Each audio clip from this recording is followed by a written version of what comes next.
Well, howdy, neighbors. Um, how's everybody doing? Let's see. Well, it is Wednesday. Happy Wednesday. Usually doing this on Tuesday, but yesterday was my wife's birthday, so we went out for breakfast. Oh, we went out for breakfast. We don't really get out for breakfast until about 11. It's just the way that it goes. And when we came back, there were helicopters above the freeway, and I said, "Oh, great! I bet it's gonna turn red up here, and the freeway is gonna be stopped before we get off in front of our house." So it didn't. And then as we were driving down the street, we noticed that the street was blocked off to our place, and SWAT team was out. We have like two abandoned houses. Well, actually three. There's one that I'm looking at right now on this side, and two on the other side. And it sounds like we live in some sort of run down like ghetto part of town. But the thing is like we're surrounded by like $3 million houses. But then there's these, and our apartment building, there's a strip of apartment buildings on our street. And then like the Brady Bunch house is right at the end of our street. So it's like not what you would think it is, except for these three houses. Anyway, the SWAT team was there because we've been calling about squatters that are there, and we just don't want them to burn the place down. But the cops were saying there was nothing they could do about it. And then till I was like, something bad's going to happen. And then, of course, yesterday, driving home, and the whole SWAT team was out, machine guns, tactical gear, all the business, saying, "Come out with your hands up." So we had to drive away and like get a hold of our neighbors and, say like, "Let us know when they're done. I'm not trying to get back in there when potential bullets flying." So that was fun. Didn't get home until about didn't get to work until about 4:30 or 5. So that's fun. What else? Got a few things that I want to talk about today, but also want to talk to all of you who are watching and listening. So if you have anything to, chime in and say, please do so.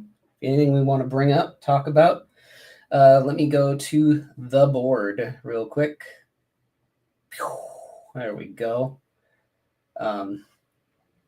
Again, I wanted to bring up real quick that till the end of December, there is 20% off everything on my store. The Masters of the Universe sketchbook, the Spectral Showcase of Fear that David Acampo and I did. I'll do a free sketch in every copy of this as well. Horrorium issues 1 and issue 2, the anthology with myself and Buster Moody, Greg Smallwood, Chris Burnham, Kyle Strom, and Matt Mitchell head that one. That's a really cool set of comics. Lost Angels, another jam with David Acampo that I did, and Chaotic Neutral, which is the book out now that is also a module from Mark Sable and I. And we're about ready to do issue 2 of this with chick tracks from Ryan Brown of God Hates Astronauts fame, and 8 Billion Genies, and a million other things. So those are on sale. Grab them now because they're going to go fast. Also, t-shirts and original art on there. In fact, the art that I do today will end up on there for sale. On the channel today, dropped the latest episode of the Chris Claremont X-Men Comic Club. We looked at issue, let's see, I'm always behind on this, issue 117. Really good one, where Professor X finally gets a cool thing. And he battles the Shadow King. I don't even know, actually. I don't think they call him the Shadow King in this issue. But it's cool. It's really cool. I took the time to draw him in this like fire mode for the thumbnail this week. But that was a fun one. Where to put these things when I'm done? Tomorrow, I will be chatting with Gordy. I gotta find out how to pronounce Being Gordy, created by Gord, G-O-R-D-E. How's he want me to say it? I will ask him tomorrow. But this is a fun one. It's like a sitcom comic, and the way that it runs it's pretty cool. The guy clearly loves old television shows and old sitcoms, and then he couldn't decide between his Gene Pool episodes, either Manhunter 2070 or Angel and the Ape. So I think we're just going to look at both of them, and I can't wait because I haven't read this yet. I'll read it tonight, so it's fresh for me. But there's some great cartooning in it. And I started reading this last night. I didn't finish it because I got tired, but it looks really awesome. There's some really great cartooning, and the story is just of its time. So that's going to be a lot of fun. I am a huge fan of Nosferatu, the original movie, and being here. Look, I even got a hat when it says Nosferatu on it. I don't know if you can see it. When that movie was announced, because I was like, yes. First of all, I'm a huge Eggers fan, and Nosferatu fan. And when you combine the two, it's peanut butter and jelly for me. I just love his way that he, thinks kind of outside of the box. I try to do that as well, and tries new things. I know that he built a special lens just for this one so that only the blue light came through and things. And anyway, I get screeners as a member of the Art Directors Guild, and got a chance to see it before it came out. And holy crap, it does not disappoint. Everybody is amazing in it. Everything is practical. Everything is a set. Everybody who contorts their body or their voice contorts their body or voice for real. It is amazing. I can't wait for you all to see it. I'm surprised now that it's been out for a second that people aren't talking about certain aspects and flipping out about it. But if I think that what I think they're going to flip out about, I will defend Eggers' choice. It's the right choice. But I wanted to take a look at just a couple Nosferatu books. I know there are 2 coming out. There's an episode out right now on the channel where we take a look at one of the really cool Nosferatu books that's coming out that talks about sort of the creation of the original movie.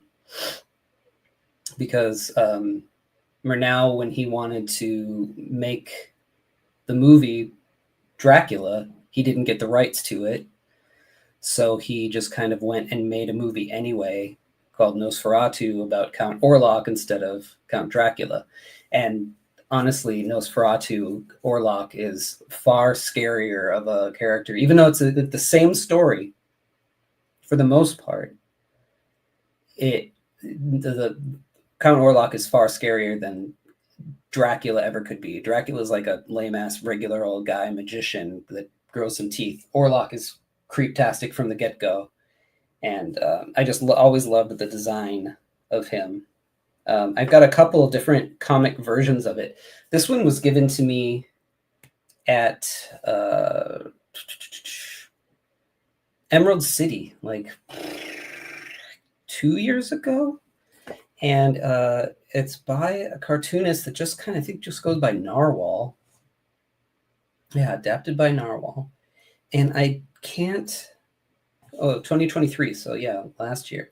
And I just can't find them online or anything. They did this little drawing of Nosferatu for me. But they gave it to me and I was like, oh, I love Nosferatu. And I saw this and I was like, oh, okay, it's going to be this like, I mean, the cover looks great and everything, but I was like, okay, it's going to be this kind of basic art illustration. No, man, it is. He does this like sort of European line, this contour almost line with cartooning in it, and it is just beautiful. And I cannot find them anywhere. And it's a pretty much a straight telling of the story of Count Orlok. But look at that. It's gorgeous. It's a straight telling of the movie, you know, from the film, but it's beautiful. I just love the simplicity of it, and I think that it really works well. Like, look when he's coming in to bite. Like, look at that angle. So good. And then, if anybody knows them, let me know. I want to get a hold of them and talk to them about it. Let's see. Hey, what's up, Matt? Yeah, be excited for it. And I highly recommend that you go and see it in the theater. I saw it at home, and I can just tell that just for the audio portions of the movie, it's going to be worth to see it in the theater. I don't know. I see that it's an IMAX. I don't know that you need to see it in IMAX. Like having to move your head. I think that he intended it to be something that you see on like just as a regular screen. But yeah. And here is Drulet's Nosferatu. This is wild. This is like he's a space vampire. I don't know if I've ever actually even finished it. I should take another look at this. It's a pretty crazy book. But, you know, Drulet, so what are you going to do? It's the best. One of the best.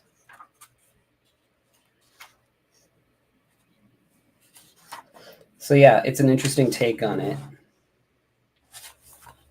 And then there's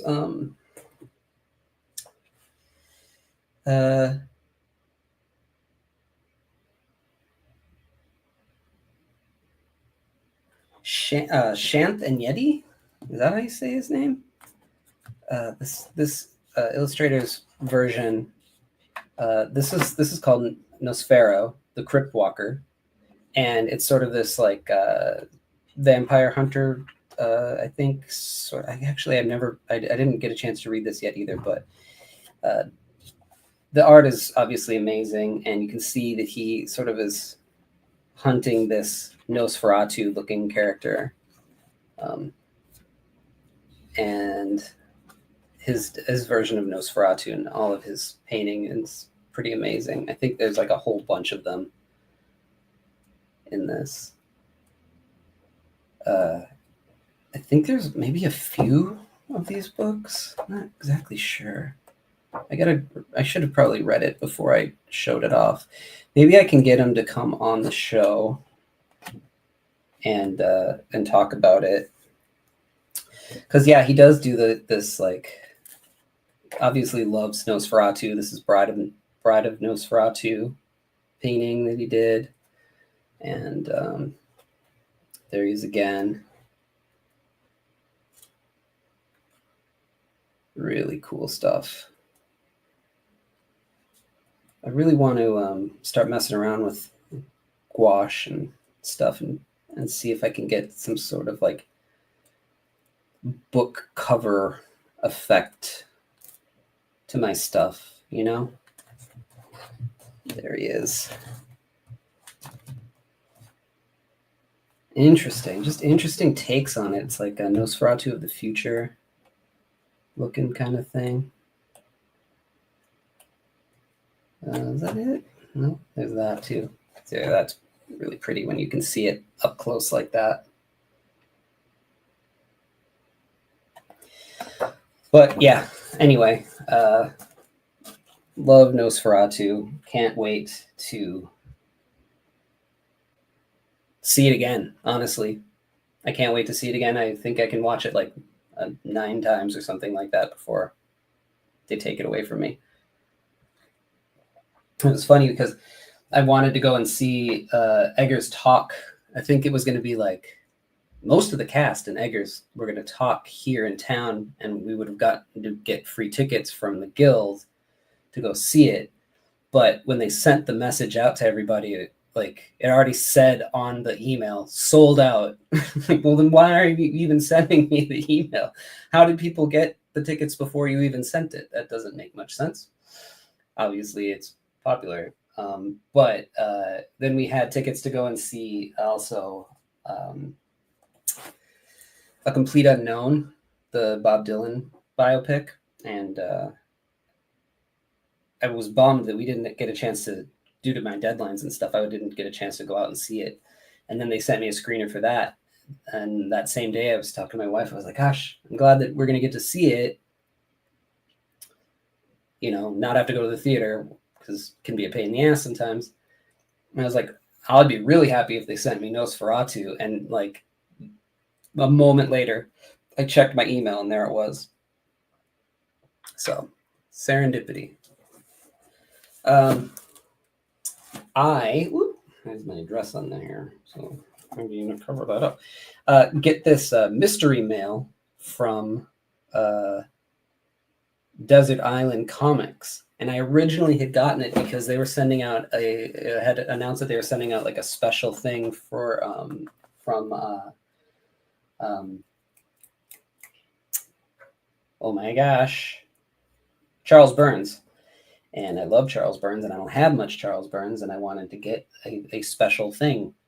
So it was like, it's like $30 a month or something like that. And they send you just like mystery box of things. And I forgot to cancel it after the Charles Burns thing came out. And I also kind of thought, well, what a dick to just get that and not help him out. And then I saw they were having some problems at the store, which have since been amended, I think, with location and stuff like that. So I was like, oh, let's keep going with it. And then I ended up getting some really cool stuff, like the entire run, like 4 issues of Pee Pee Poo Poo, and some other stuff from some cartoonists that I'd never heard of. And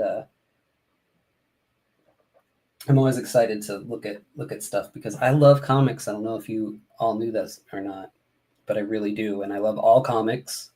I like to have a broad overview of everything, whether it be autobio or horror or tone poems or whatever it may be.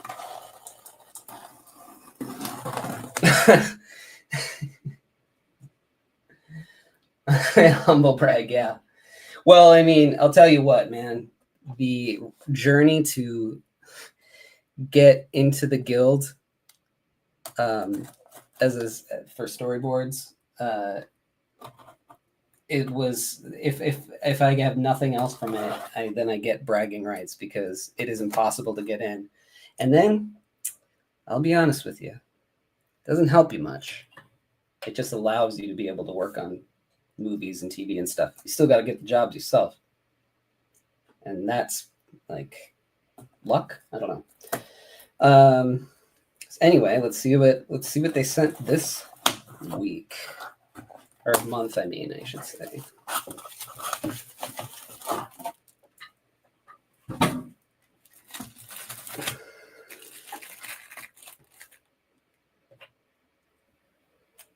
I had scissors, and they disappeared on me.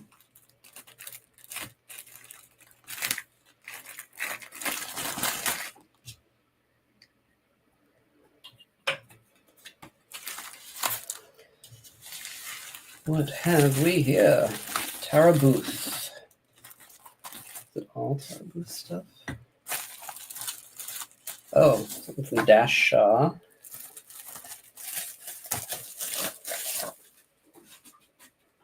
All right, let's look at this. Yule Log by Christopher Adams from 2013.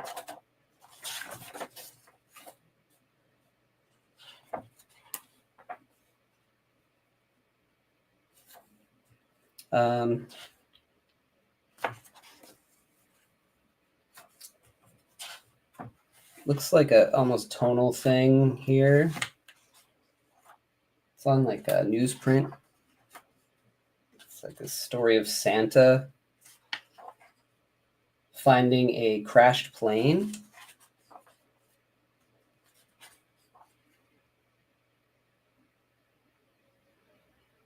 I like the colored pencil work, and I like the cork or whatever this is. It's like a Life magazine. Interesting. I'll have to take a closer look at that. Then let's see here. Cosplayers Christmas. Okay, so we got a theme. So from Dash Shaw. You know, I'm not that familiar with Dash Shaw's work. I know the name.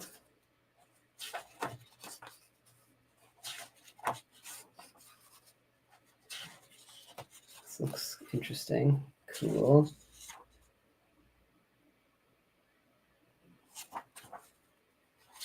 Interesting. So it's like a one-off little story. That's cool. Devil Man thing in the back.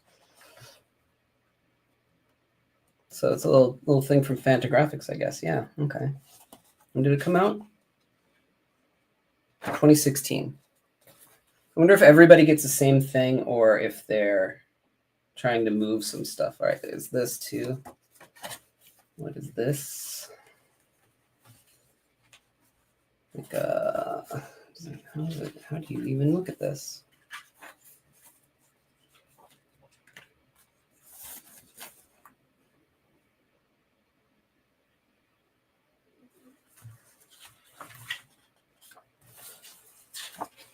What's happening? Okay, so does it open like this?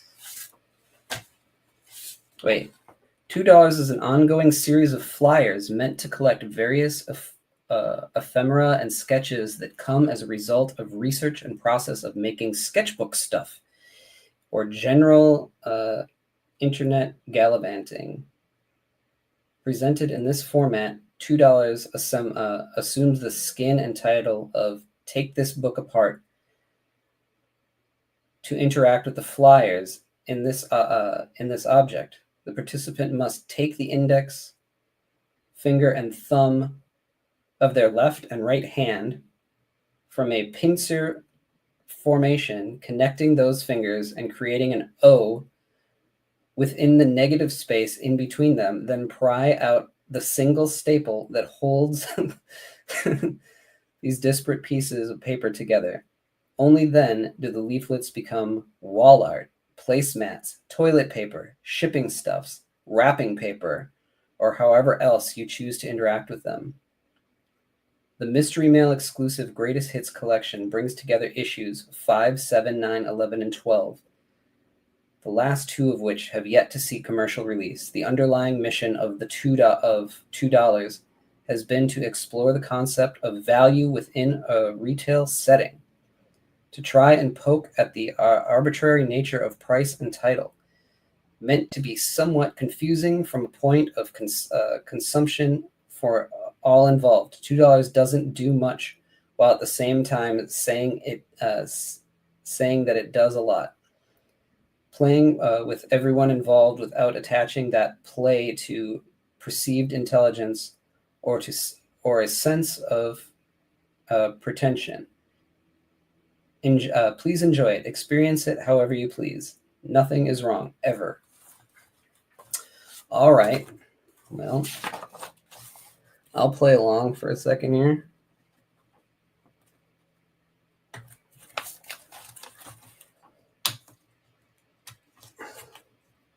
I put together enough zines to know how to take a staple out.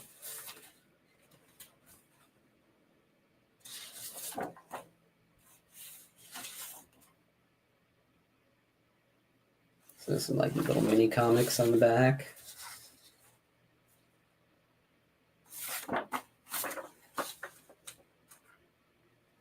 Mushroom identification. Okay.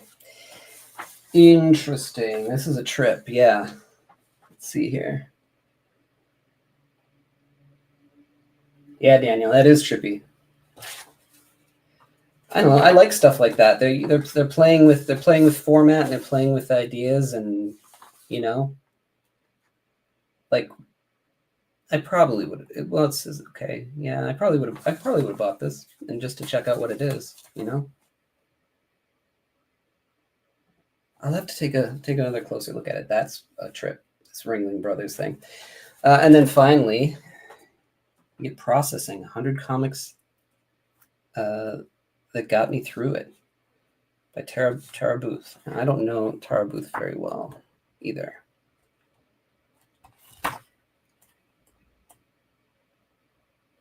From Drawn Quarterly, okay.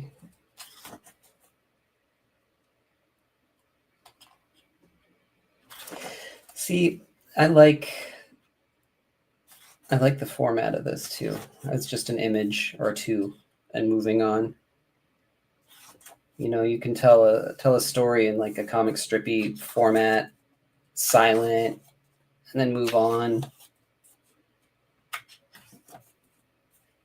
Obviously, this isn't going to be like a creator that's going to go on to do like Marvel or DC, but they're telling their story the way that they want to with their art style, and I love it.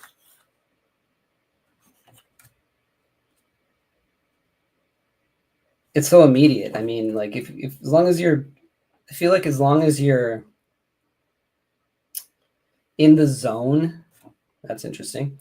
As long as you're thinking about buttholes, as long as you're in the zone, and you have your paints out and you know what you're going to say, you could bust something out, pretty quickly and have something potentially interesting to say.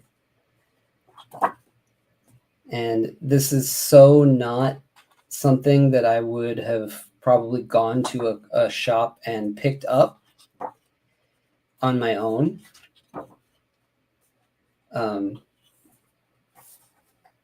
But now that I have it, it gives me a chance to take a closer look at it. And that's what I kind of like about this blind thing. Because it introduces me, as a creator to other things that people are doing out there. And I don't poo-poo any of it. I actually take a serious look at everything and see how can I, learn from it. Clearly a lot to learn in this one. Just going from some of the scenes. It's cool. Okay. Rock and roll. Processing by Tara Booth. All right. Well, I mean, I'll be getting another one next month. We'll see how it is. It's there's some wild stuff that pops up in these things. All right. You asked for it. You're going to get it. Ninja Turtles. Boom. Here we go.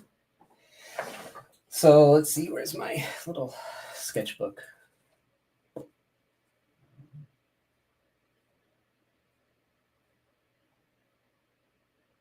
Oh, the sold out Eggers thing.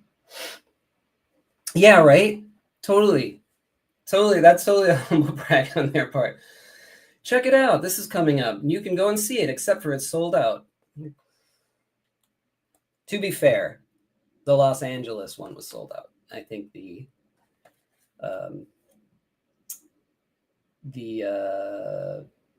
like Toronto or somewhere in Canada and New York ones were not sold out. So I wanted to at least try to think this through a little bit before I just dove into it, because that's an old habit of old Chris, is just diving into things, which can be interesting. There's plenty of times that I haven't failed, but there's plenty of times that I have. And sometimes taking a second to, yeah, exactly. Sometimes taking a second to actually like plan something out is a good thing, right? Let's see here. Oh, I have notes from another storyboard project on here as well. So I kind of decided I wanted to do this like sloping design here, and have foreground and background elements to it, with like Shredder up front, and then Casey and April and the turtles, up here. And then when you just look at the first page, it'll look like Casey and the turtles, and then when you spread it open, you get Shredder and April. And then background elements, I think I want to add Rocksteady and Bebop and Krang. And then, so I'm stupid. So I was just kind of messing around with them. I was like, how do I draw the turtles? How do I draw the turtles? And, until you actually are on a turtles book, you probably would draw it 7 million times. Like, I don't know. Wisniewski, how many times have you drawn the turtles? And have you drawn them the exact same way every time? Probably not, right? So yeah, I just wanted to mess around with it a little bit. And yeah, so this is kind of what I came up with for pencils. Real quick, and the pencils are never the way that I end up inking them anyway. I always go tighter and weirder and things. And then I was drawing them, and I was like, all right, I got this guy here.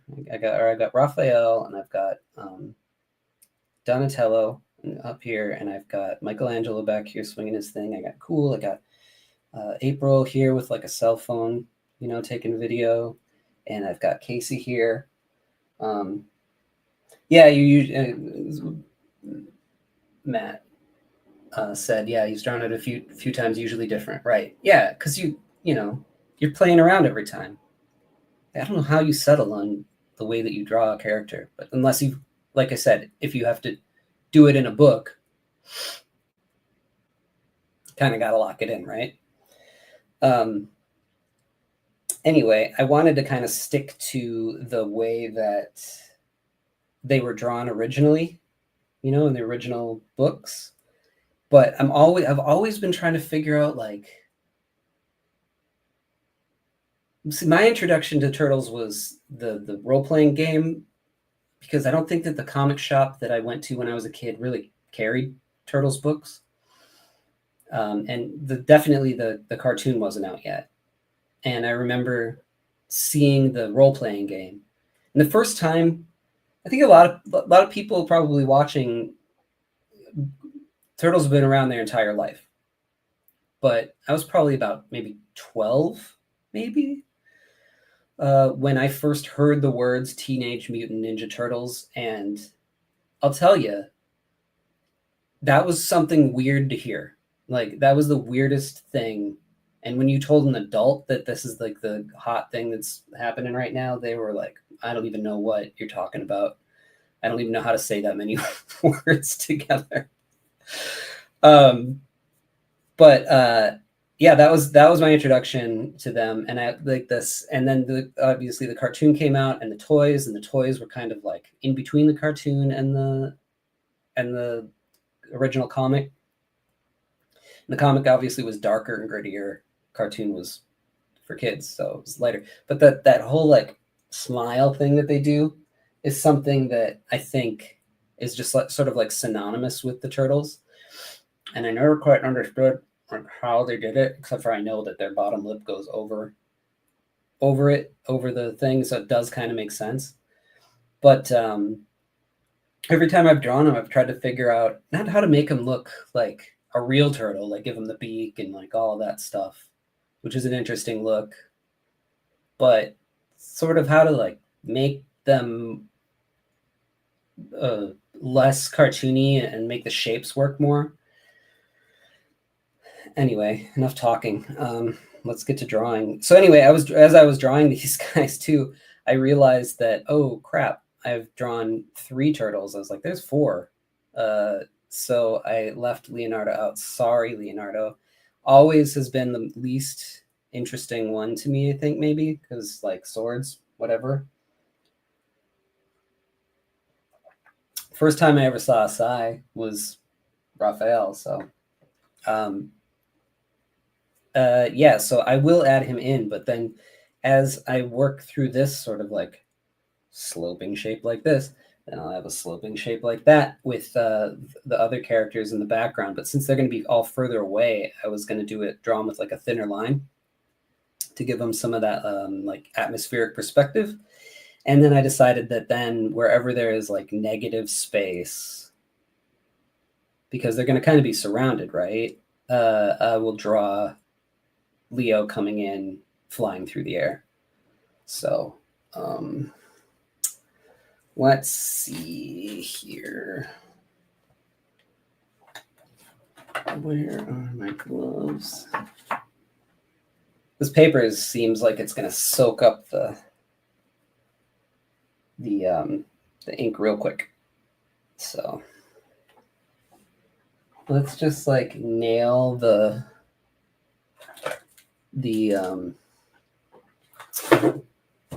this came with those fake Copic markers. So you can stick it in a sketchbook and it won't go through to like the second page. And it's been really good for like not smearing pencils. So let's see if it soaks up the what's it called? The Pentel brush. Where is the Pentel brush? I thought I had everything laid out, and of course it's missing. It's probably like behind my ear or something. I'm such a hot mess. Oh, anyway,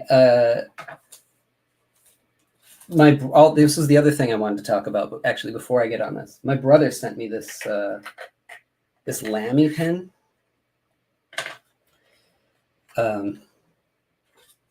Comes like this. So my brother just retired from his job, and he worked like, I don't know, like a regular person job. I don't know what he did exactly. It's one of those kind of jobs where like I can't explain it to you. It's a normal job.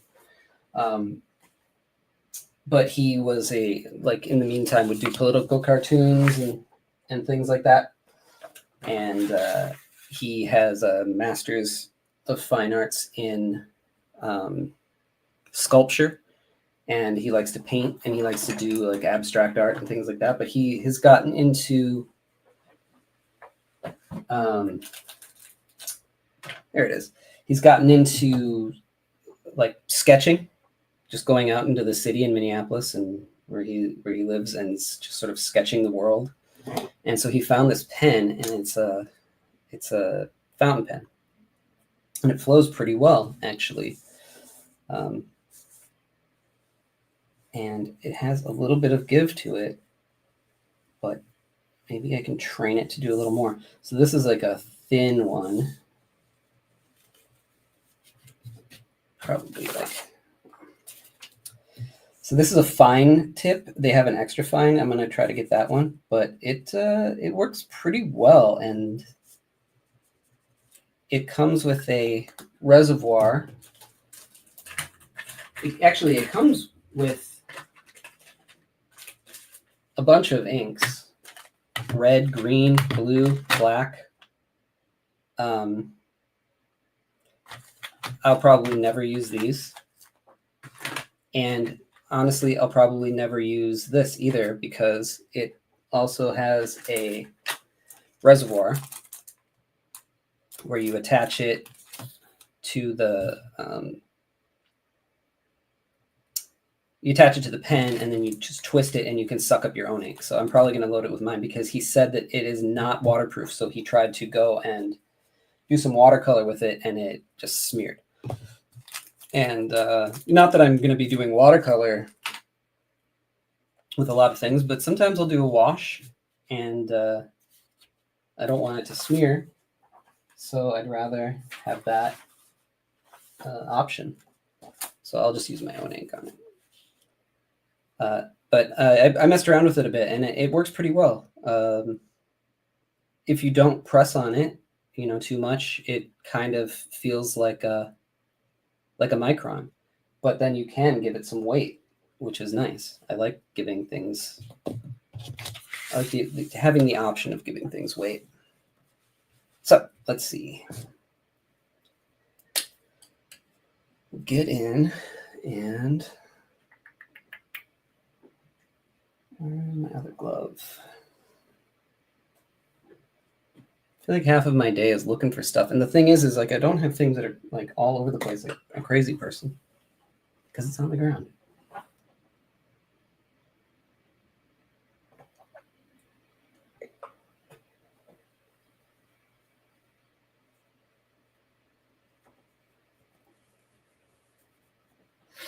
All right. So let's get in. Let's do this. If I actually turn this light this way, is it gonna... Nope, it's not gonna bother. You can still see, I think.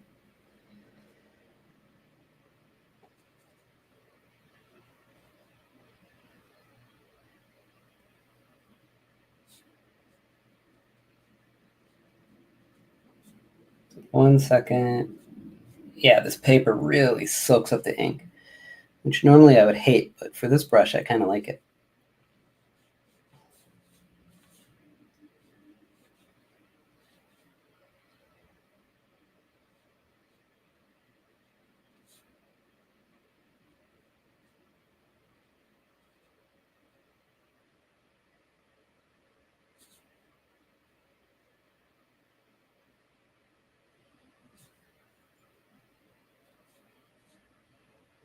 Especially in the eyes, I always try to be like real delicate with just the tip of the brush.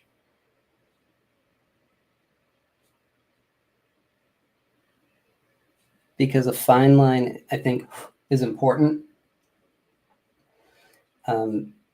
with eyes, because it really just is where all the emotion is.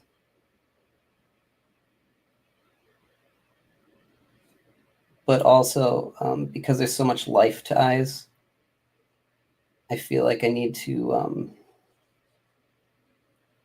like vary the line a lot, the weight of it, and make it more organic.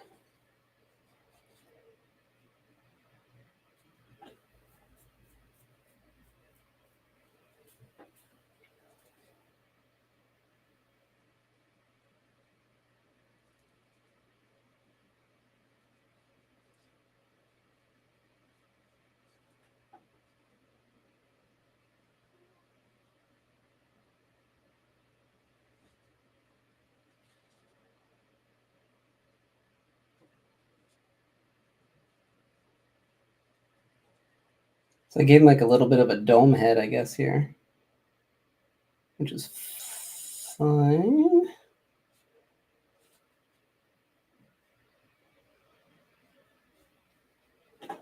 I wish there were almost like some physical traits that were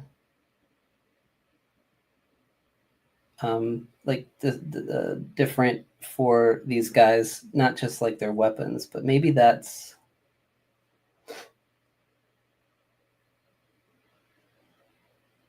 like part of what makes them cool too. I don't know.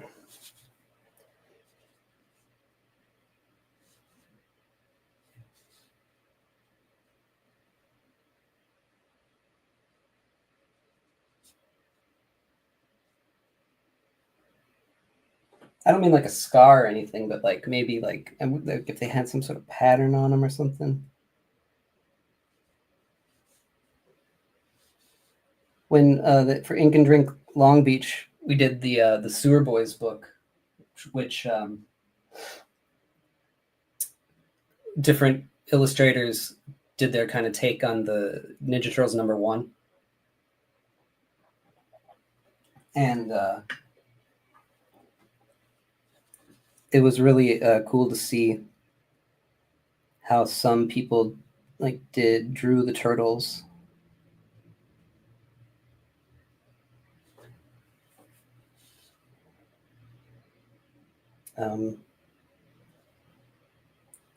know if Erwin Papa is here or not, but he sort of led the charge on that one, and did a video with me about it. So if you want to take a look at it, it's up on the site.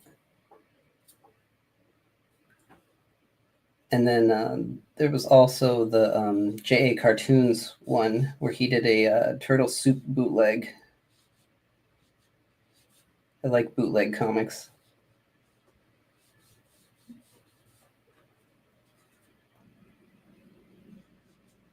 It was, I think, Sobacore did a version of them where they kind of look like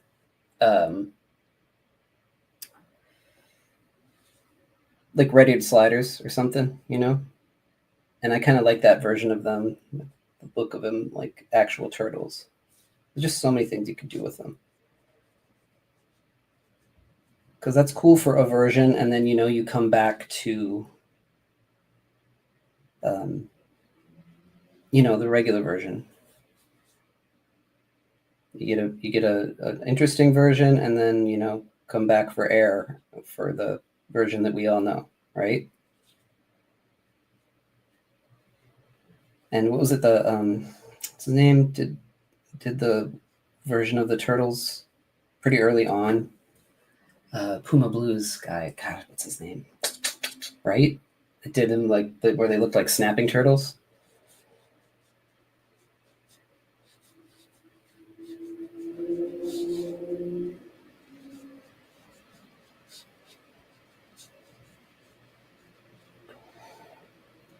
See, this is what I mean about this pen. Like I would use this all the time if it just didn't bleed.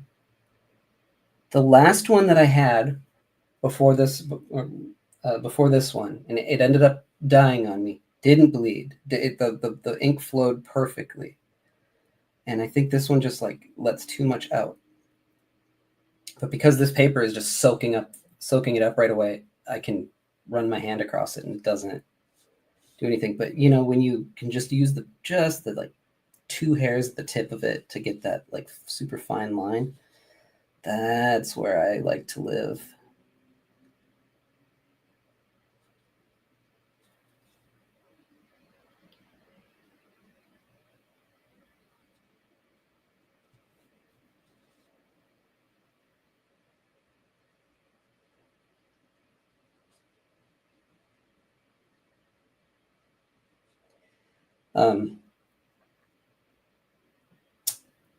So I'm still a few pages away from finishing the big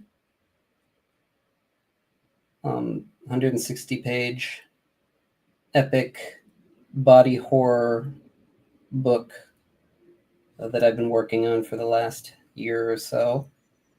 Just a couple pages left to ink, and then I got to color it, but coloring shouldn't take very long. I got the go-ahead on the final issue of one thing that I can kind of take my time on, of a 4-issue series that's going to be coming out from Sumerian Comics. So keep your eyeballs peeled for that. I think it looks really good. I got to see the colors for issue 2 yesterday. It looks great. Woo! And then I'm chugging away on another book that I'm spending really most of my time working on, where it's a real job. Not that they aren't all real jobs, but it's the first time I think I've mentioned that I'm working with a real true editor who really knows what they're talking about, and is kind of helping me along. And then actually someone is on layouts, kind of taking that off my hands to speed things up. And then I go in and pencil over the top of the layouts. And God, I can't wait to tell you all who is on that team. It's the editor was talking, and the the editor and the person laying out were having a conversation, and I guess she told him like she was impressed with me because anybody else, she thinks, who had taken this job on would have choked working with this person doing the layouts, because they're big time. And and I was like, well, I was like, well, thank you. I didn't choke on it because like I'm all about like getting better and doing the best that I can, and I'm learning from a master, just by looking at the layouts. But then, I take them and um, I take the layouts and then I kind of pencil over the top of them and try my best not to be influenced by their style because they aren't super loose. It should be over here.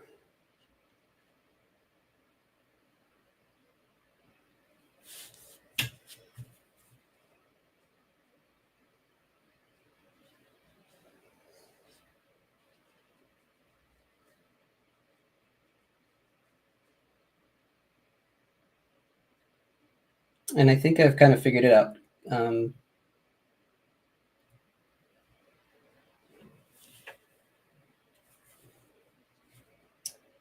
The way I do it is I get their pencils delivered to me via email, put them into Photoshop,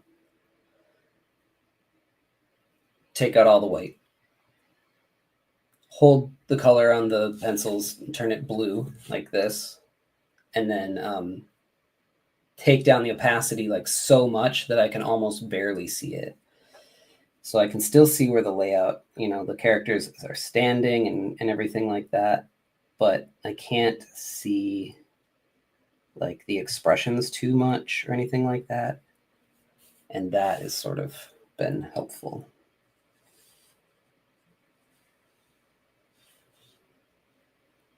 But yeah, I've got 3 pages to ink of that, and hopefully I'll be able to do them all tonight, even though it's already pretty late. I was hoping to get an earlier start today, but our maintenance guy was supposed to come because a light bulb that had been in our pantry for the last 15 years or more since we moved in went out, and when I tried to take the light bulb out, the way that it popped was the metal screw part came out detached, and I wasn't about to stick my fingers or any pliers in there and try to get it out, on or not, because I don't like, I know how electricity works, but I don't want to get electrocuted. I don't need that in my life. Oh, yeah. So anyway, that's where I am at with the projects that I'm working on, and then because when it rains, it pours. I got a call to do or an email to do a storyboard job, which was, they were the person who was like, hey, I've got too much work right now. Do you have an availability? I'll send the director your way. Yes, I have availability. Just always say yes to storyboards, because otherwise they don't come back. And it's a short film. Seems like it's a really cool one with some really interesting people on board. And then after talking to them, I found out it was probably just going to be about a day job or a day-long job. And I said, cool. That's even better for me, actually. I miss a day of storyboard money, which is always better than comics, no matter what. But, with my workload,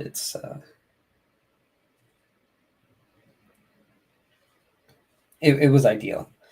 And then he got an email from an old client who's doing some commercials and said, "Are you available? And what do you say when someone asks you if you're available for storyboards, because it pays quite a bit more? And I live in LA, and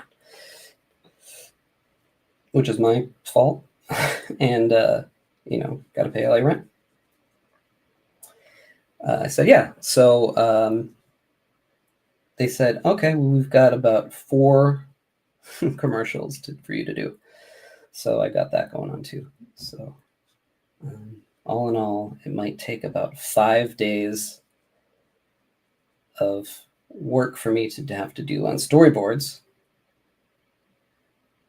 But so that means that I still have to keep up with the comic stuff at the same time. So what I'll be doing for a few days over the holidays here is working on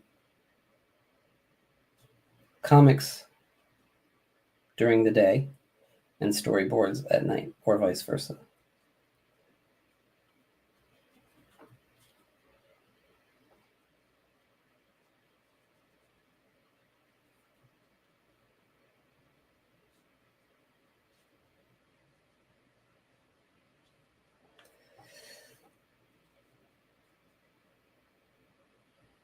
I almost was going to do, so this is the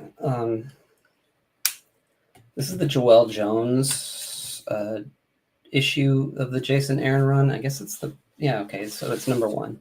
I know Burnham did like number 4, and I didn't get a chance to get it, but I love Burnham, and he and I are pretty good friends, and I wanted to like have him on and talk about it. But I think he's got other stuff coming out. But anyway, it's like this version where like Raphael is in a prison, right? And fighting. Oh wait, no, wait, is it Raphael or is it Michelangelo?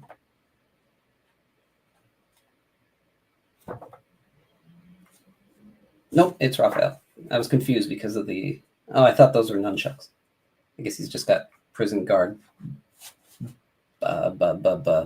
billy clubs. There they are. There's the size. But he has this, this bandana over the whole top of his head for a good chunk of it. So I was debating whether or not to put the bandana over his head for this, but I went against it. Raphael Albuquerque is interesting on it.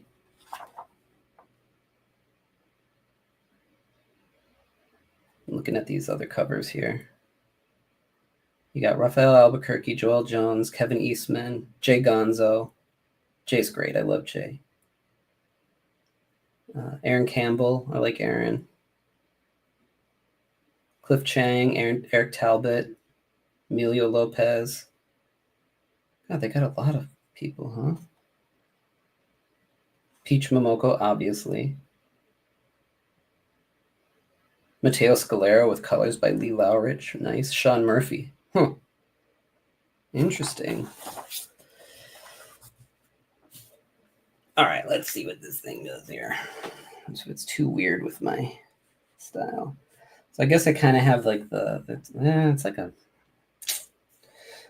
Well, I didn't pick my lighting very well.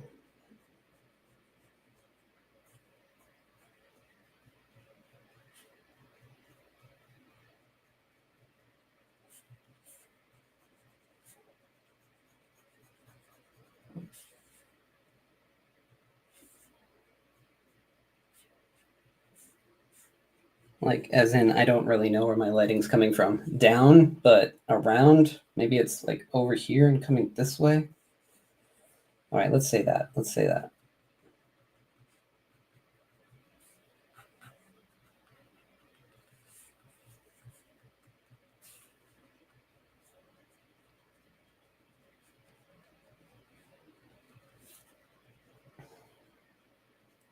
Okay, so this pen on this paper is no bueno.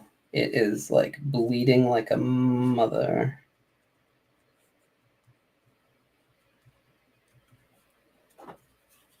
How about this? Since we're at an hour and I do need to get to stuff, I will finish Raphael and I will finish Shredder. And then We can probably pick it back up next week. If I can finish the front guys, we'll do the back guys next week. Or actually, probably next week we probably won't do anything, will we? Because it's the holidays. The week after that. All right, so let's protect them. I like swirly knuckles.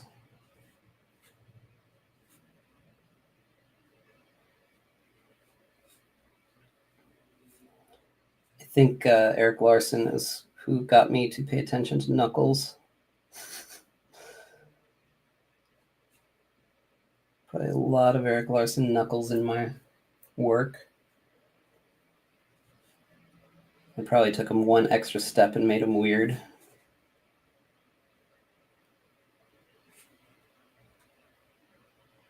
These were pretty weird.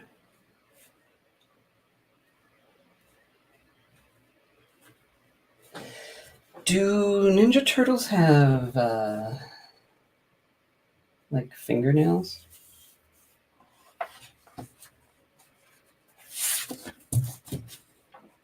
I imagine they do, right?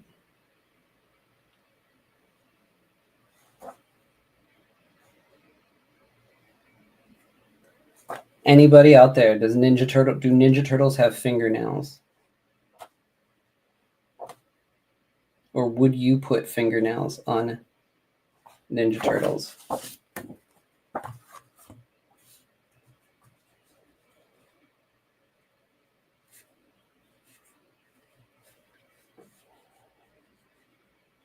Yes? Okay. All right.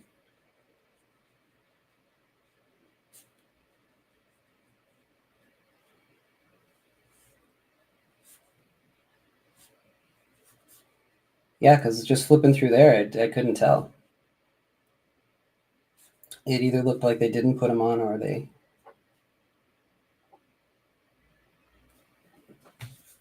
Oops.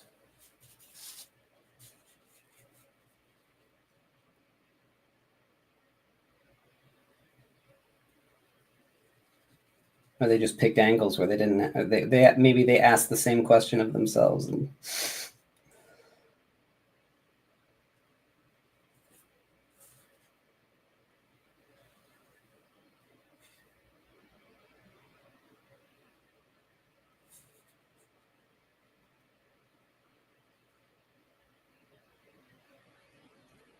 I drew some lame size here. I did the straight angle side blades. I like them when they're curved.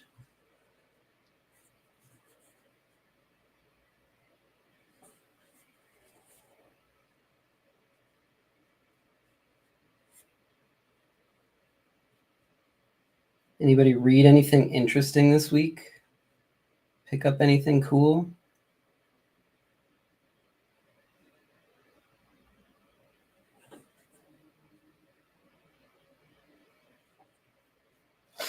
I tried to read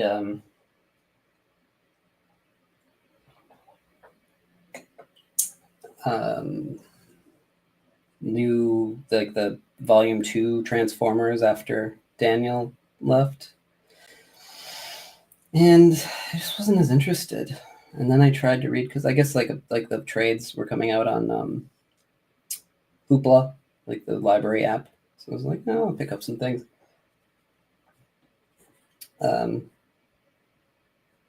And I couldn't get into it. And I tried to read Scarlet, and I couldn't get into it. Although, yeah, I don't know what I think of. What do you all think about that Energon universe stuff? Have any of you like taken a look at it?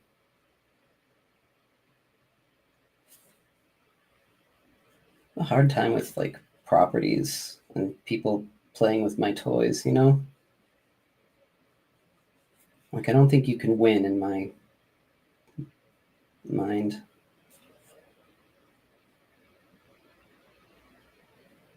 I mean, you probably could. Actually, that first Transformers stuff was pretty great that Daniel did.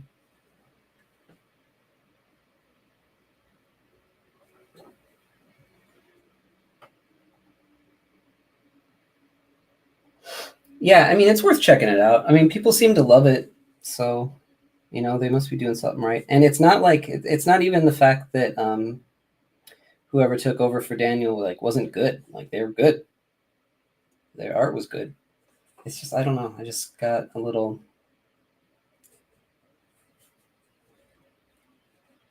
uninterested. I did read um, the Cormac McCarthy Road adaptation. That was pretty great since there's not a lot of dialogue between the characters. I think in the book anyway, it kind of worked really well.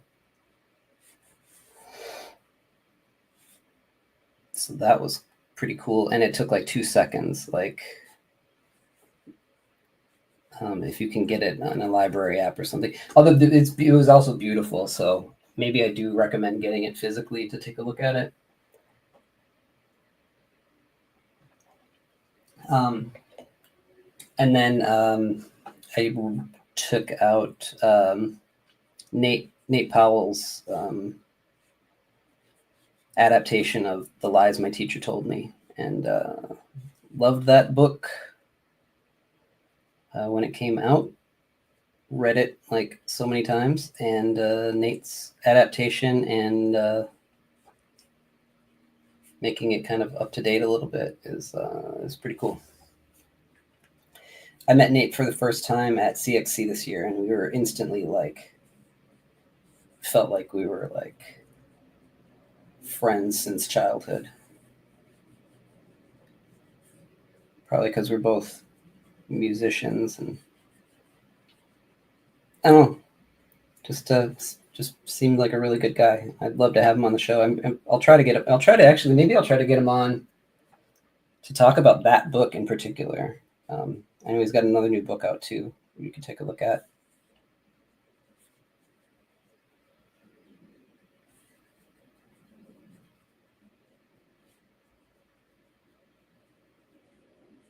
Nate's stuff's really kinetic too. It's he kicks it out so fast.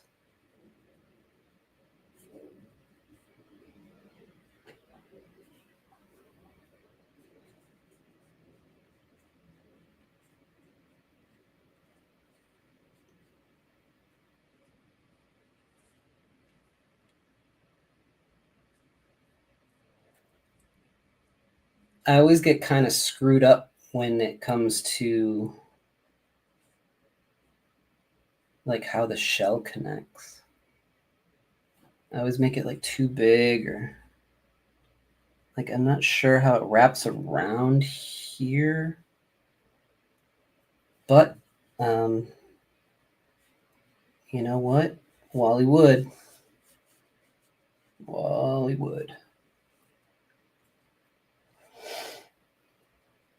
Daniel, have you read anything interesting lately? Anything that's like stuck out to you?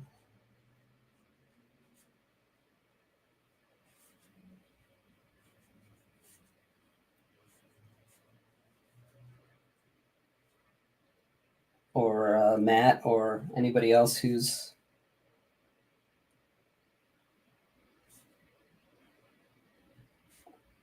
watching right now?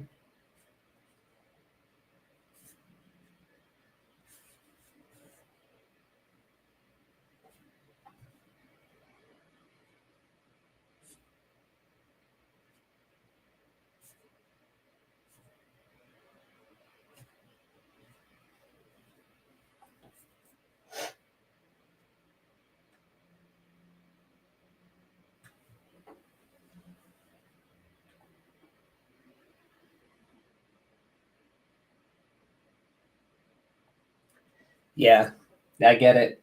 I get it. I try to read and stay up on kind of things all the time. Um, I mostly read indie books.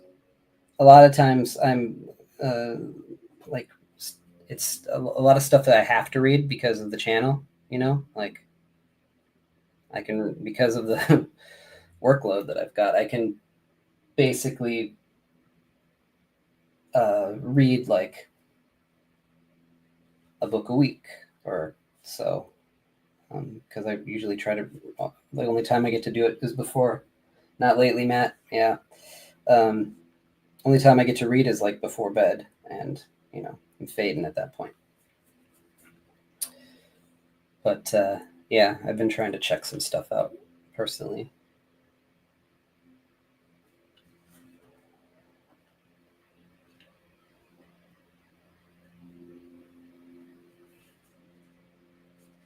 Trying to be better at that.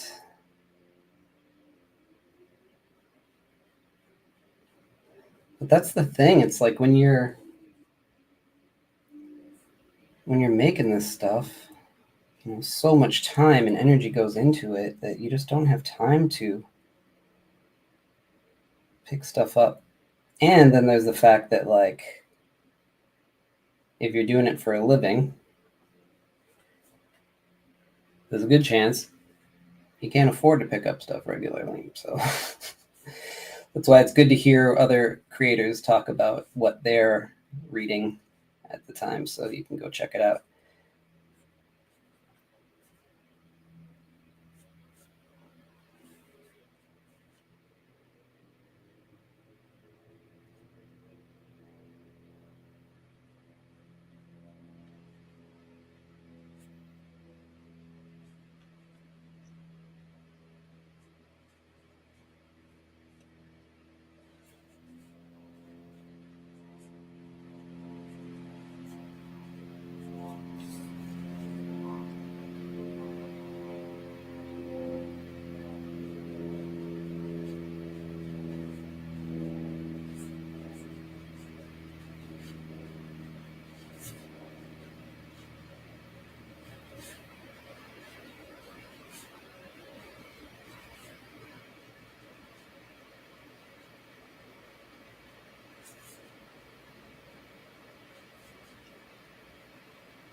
So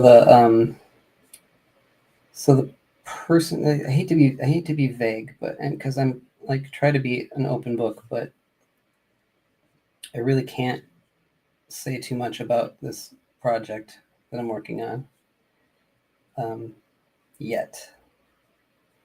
And so when I talk about this person who came on to help speed things up by doing layouts, and I say that they are widely considered to be one of the best storytellers, visual storytellers working. It's been interesting to watch these layouts come in, because all of the suggestions that I've ever been given, quote unquote, rules of storytelling, they don't, I wouldn't say they break them, but they don't follow them either. Things like,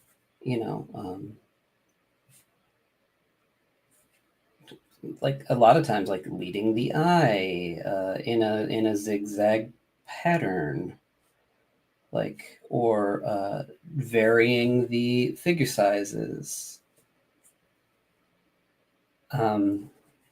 or like having a full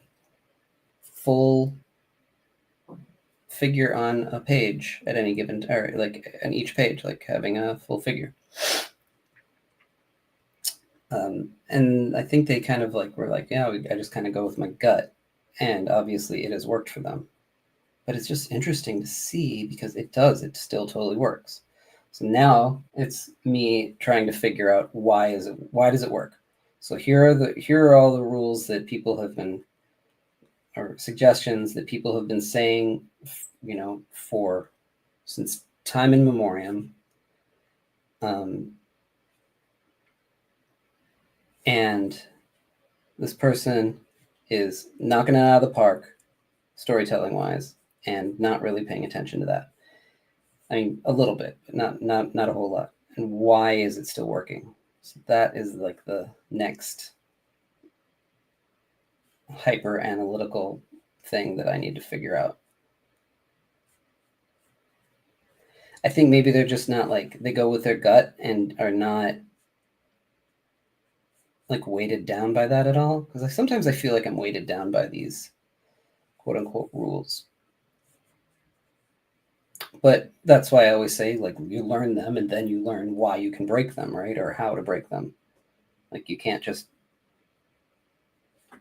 break them willy-nilly. So that's a conversation that I'm looking forward to actually having with this person. And I'll actually probably send an email right after this to ask because I'm thinking about it. All right. Pretty good here for time. I think he's looking okay here.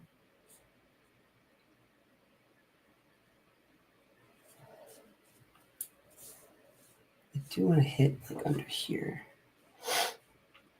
Some contour.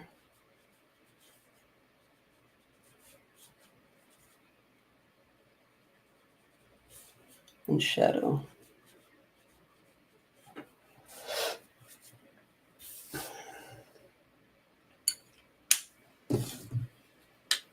I wonder if I can shave this down. There's like a ball at the end of it.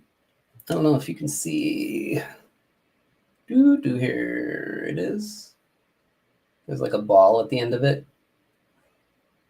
I don't love that. I'm sure there's a reason for it. I wonder if I can file it down. I mean, like I said, they do make a smaller one, and I will be changing out the ink, so then it won't. Then it won't bleed as much.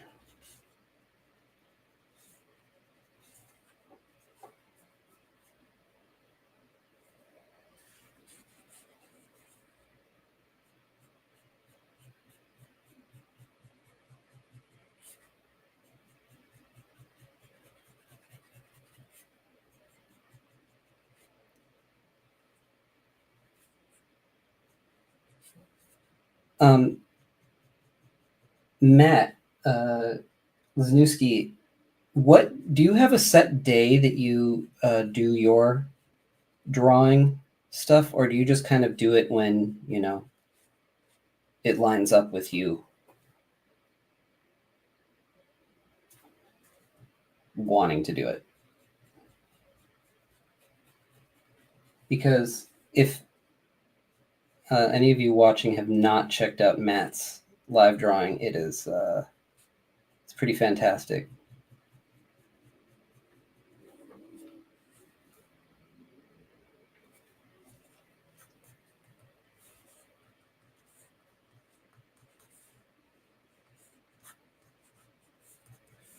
Let's like scratch him up here. You just go with the flow? Okay, well, people are going to have to hit the bell icon to be notified when you go on. But yeah, folks, like, go check it out. Check out the backlog.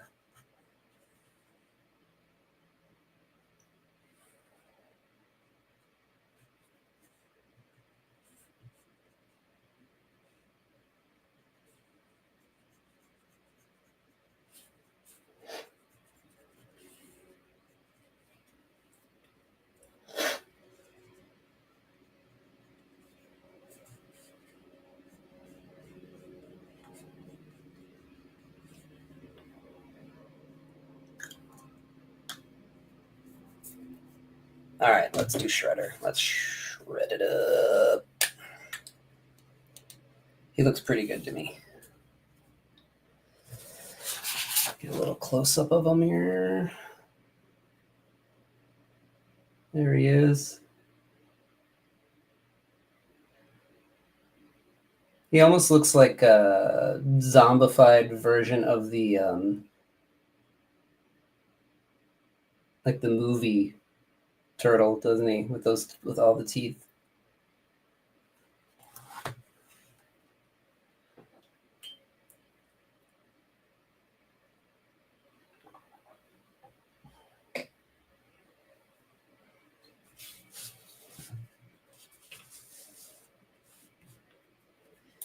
All right, for shits and giggles, let me switch to this watercolor pen. Just to see how it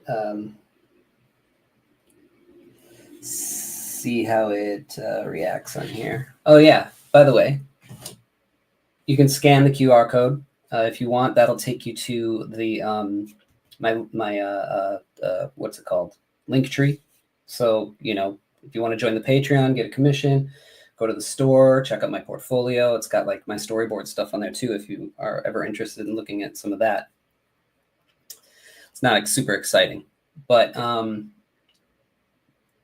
again, 20% off everything on the website till the end of the month. And also, I think it's still maybe cheaper for the 9x12 to just join the Patreon.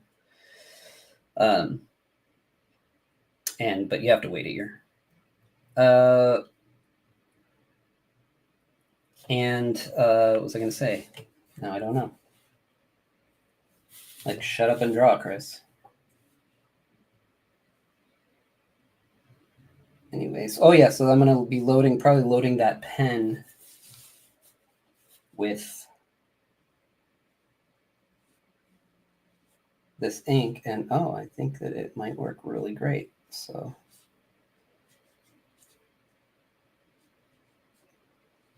James Coates told me that he uses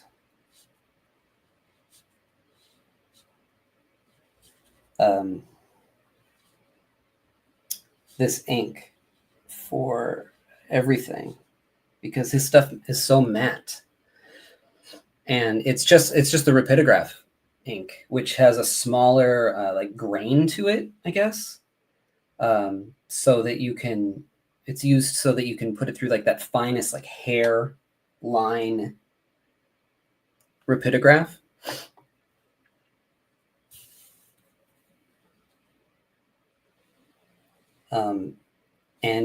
Yeah, he uses it for his stuff. Actually, you know what? Let me show you. If you've never seen his work, it's a wonder to behold. I've got some here. 1 second.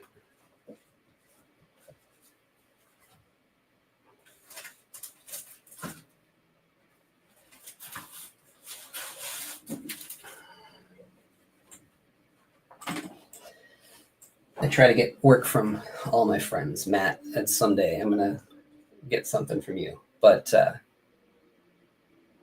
look at this page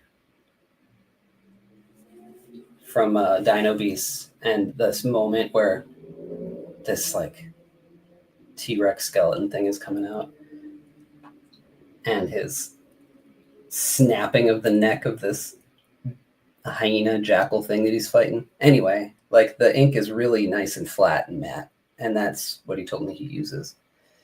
He uses like a synthetic sable brush and nothing else. Such good stuff. So yeah, that's what I've been using a lot lately, is that rapidograph ink. In fact, I've got a giant bottle of it that should be delivered any moment, I think.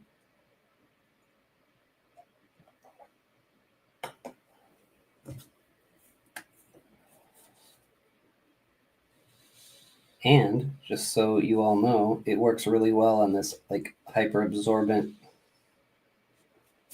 shitty paper they use for these sketch covers.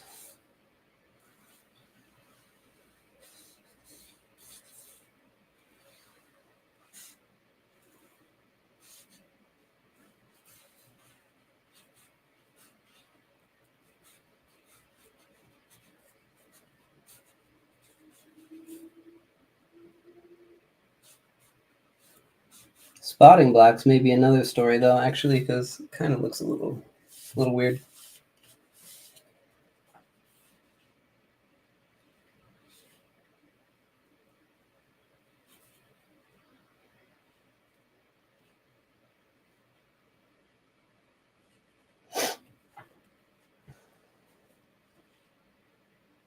I think Bebop and Rocksteady, like, I think they showed up in the cartoon. Did they show up in the cartoon first, not in the comics?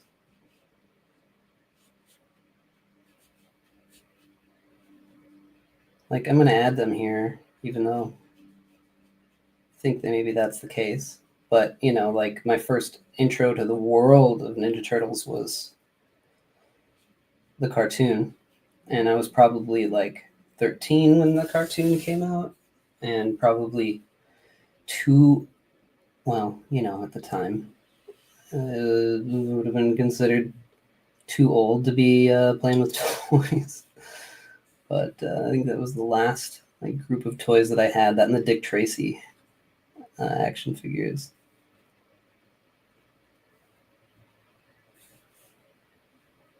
I didn't even play with them. I just had them.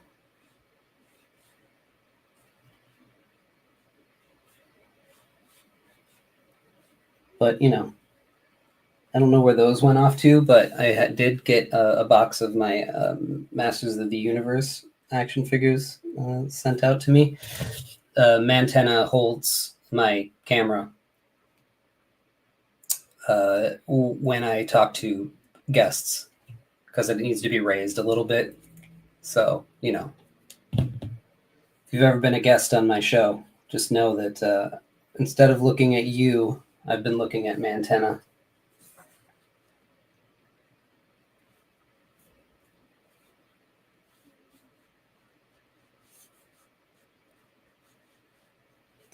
I really do need to find a voice for drawing metal.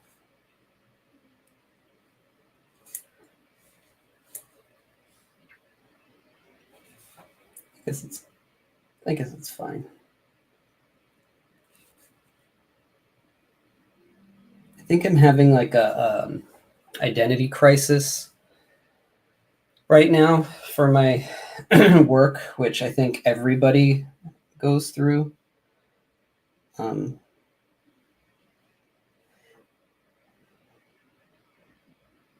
Because I want to be unique and I like interesting lines. And I think that for the most part, that comes across in my work. And I want to push it even more. But every single time that I turn around to work on professional stuff, it's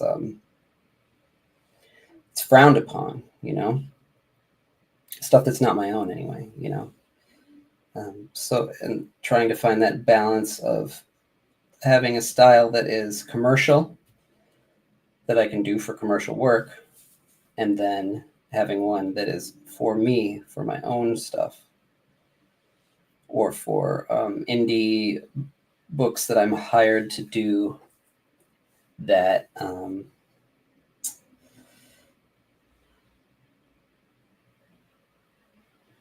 that allow me to sort of work the way that I sort of want to, which is not perfect anatomy or, an eye might be wonky.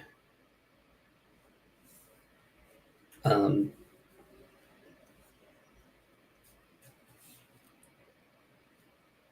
so I think that no matter what, if you're a creator and you're struggling with those things, then you get this sort of these times of not artistic. I guess it's an artistic identity crisis that you kind of go through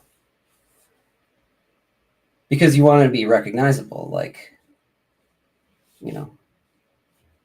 I keep talking to you, Matt, because I know that you're here and I know your work. So I can see your work and I can recognize that it's you. I wonder if anybody can see my work and recognize that it's me, because I do change a lot.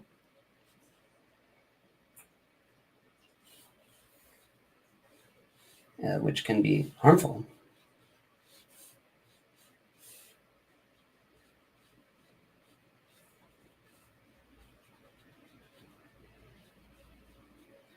But also, keep you on your toes.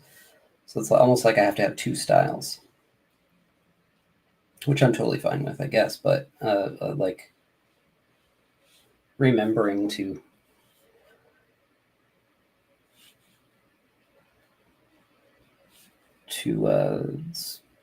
switch between them is can be hard sometimes.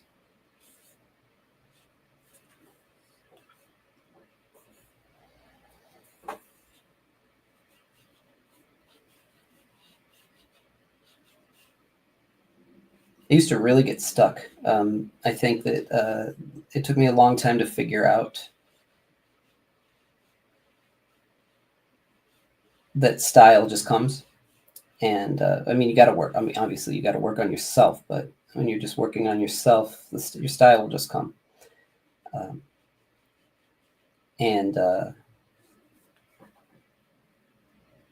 like, I will get in a rut where I'll look at, like, I don't know, Art Adams, say, and I'll be like, okay, I want to really want to like invoke the feeling that Art Adams' work gives me when I look at it. And so I'll like look at his hatching work and stuff, and I'll try to sort of emulate that. And then I'll get in like a funk because my work isn't working for me, and it's because I'm forcing it, and I just not recognizing it,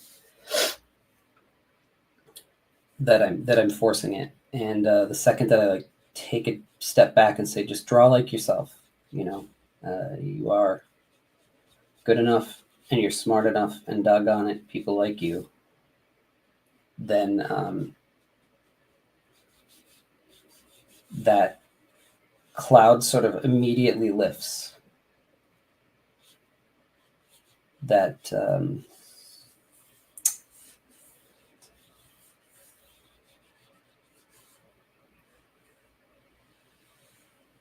that feeling of imposter syndrome kind of like goes away right away.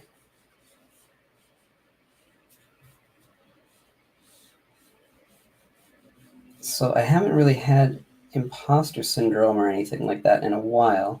I've had burnout. But I do often wonder, like, if anybody even would look at a piece and be like, "Oh, that's Chris Anderson," because sometimes I play it safe on certain things, and it looks different than when I kind of like let myself have fun and explore things and get a little weird, which is, you know, what I love to do.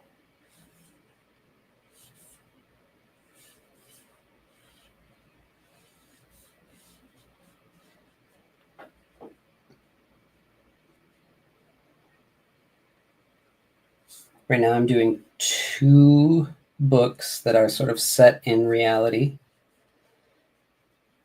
and require me to not get too weird.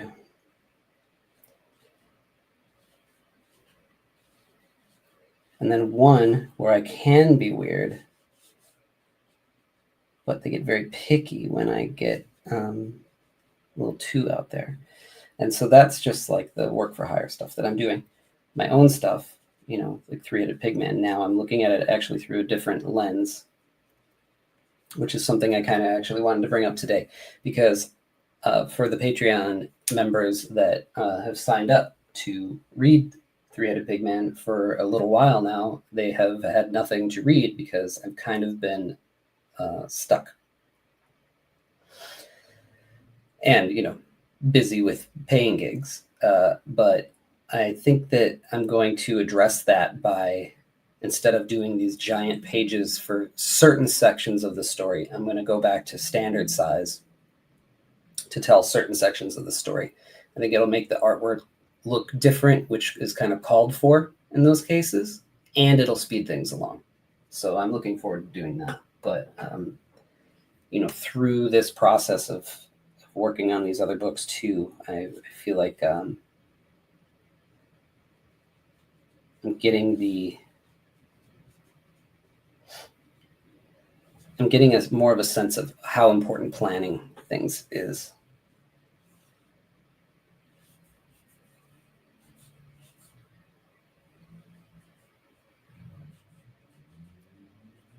Because those first pages of Three-Headed Pigman 2, it's not like I drew him a million times before I started working on the story. I basically like drew him a couple times and then went for it. And it's fine with him. But there's some characters coming up that play a pretty big role that are just like regular old human people. And I feel like since we're going to be seeing them a lot, I should have more of a grasp on them. So I want to take some time on it, not too long, and just pay kind of more attention to that.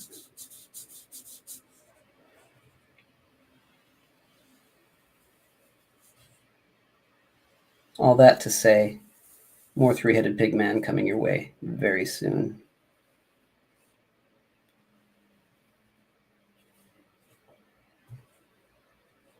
Uh-oh. I got this thing here now where his arm is running into the fingers, and it looks a little weird. Like, almost kind of like a weird tangent. We don't want that.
It's kind of weird where that thing is there.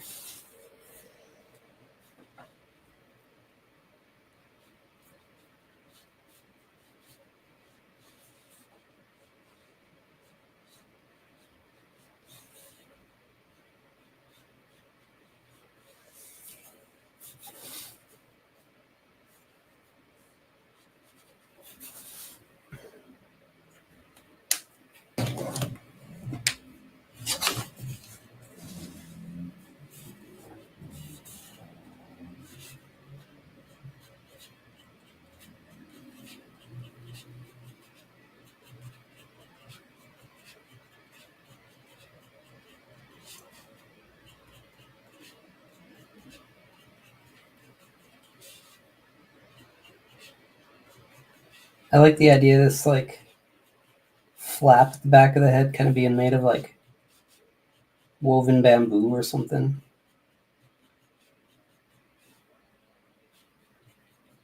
Hey Daniel, take care. I'm about to wrap up pretty soon anyway. And Matt, yeah, I'd love to talk offline.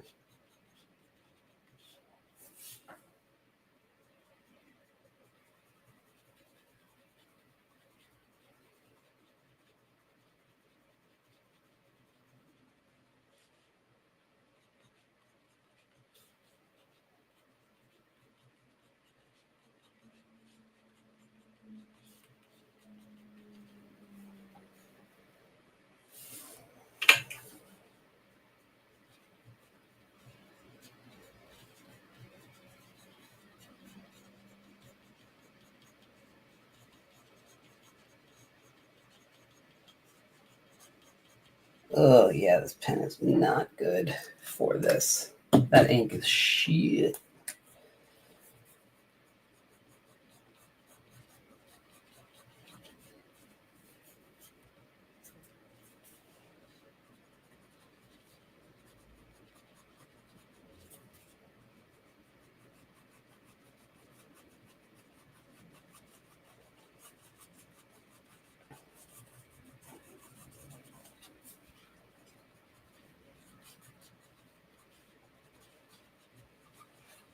You're up, Abby? All right, the dog is awake.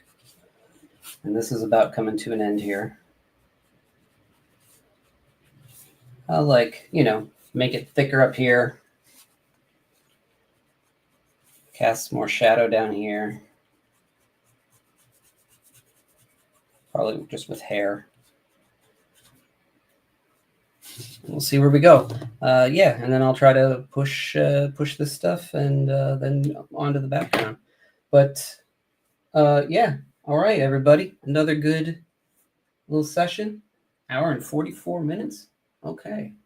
41, whatever. So yeah, next week is the holidays, so probably skip, but we'll see you the week after that. Probably back to Tuesdays if unless it lands on something. Does it? Let's see. Real quick. No, it's New Year's Eve. But probably do a live stream on New Year's Eve. It's a good one. Good day for it. Okay, cool, everybody. Well, thanks for hanging out, and we'll talk to you next week. Later.